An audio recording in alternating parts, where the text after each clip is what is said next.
m'étonne que vous n'ayez pas des chiffres plus précis à ce propos. Votre micro, Monsieur Saint-Toul.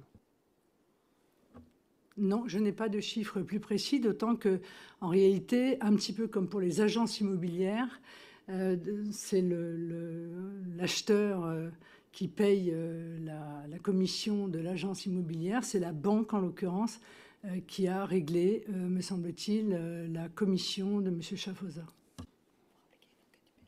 Pensez-vous que la nature de ces relations entre M. Schaffhauser et la banque est de nature à garantir son indépendance en tant qu'élu?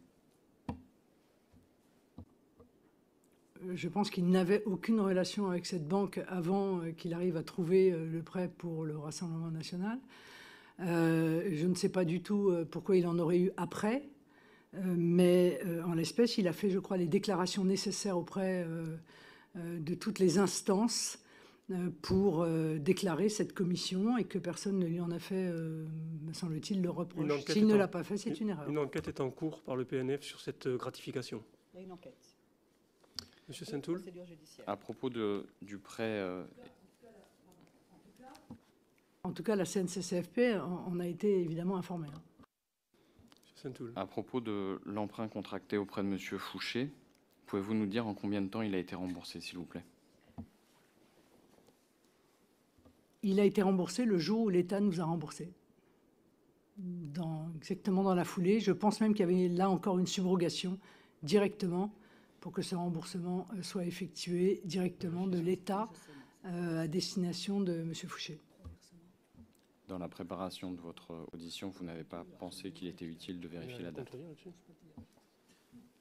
Non, mais je pense, M. Saint-Toul, que ça doit être assez facile à trouver, la date à laquelle l'État a remboursé les frais de campagne en 2017. Monsieur Saint-Toul, 2 minutes. Madame la rapporteure veut intervenir sur ce sujet, justement.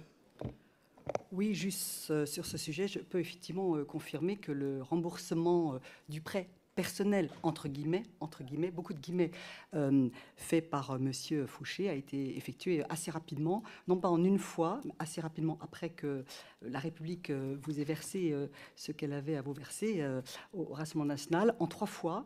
Une première somme d'un montant de 300 000 a été versée directement sur un compte détenu par Monsieur Fouché au Luxembourg, de mémoire, et ensuite 2 autres versements de montant, la somme restante divisée par 2, sur la banque émirati auprès de laquelle était adossé ce prêt personnel, entre guillemets, la banque Nour Capital. J'en profite pour dire que, par exemple, comme vous l'avez répété à satiété, légalement et humainement et juridiquement et techniquement, la Commission nationale de contrôle des comptes de campagne et du financement de la vie politique n'a absolument pas les moyens d'investiguer sur l'origine des fonds, quel qu'il soit. Et donc, il y a des sujets sur des origines de fonds qui seront traités certainement ultérieurement. Madame Le Pen. Pardon, Madame la rapporteure, ce n'est pas ce que j'ai dit. La CNCCFP, elle doit s'assurer du remboursement du prêt. C'est la banque qui a absolument l'obligation de s'assurer de l'origine des fonds. Voilà, c'est une obligation légale qui lui est faite. Et la Société Générale, d'ailleurs, a fermé le compte.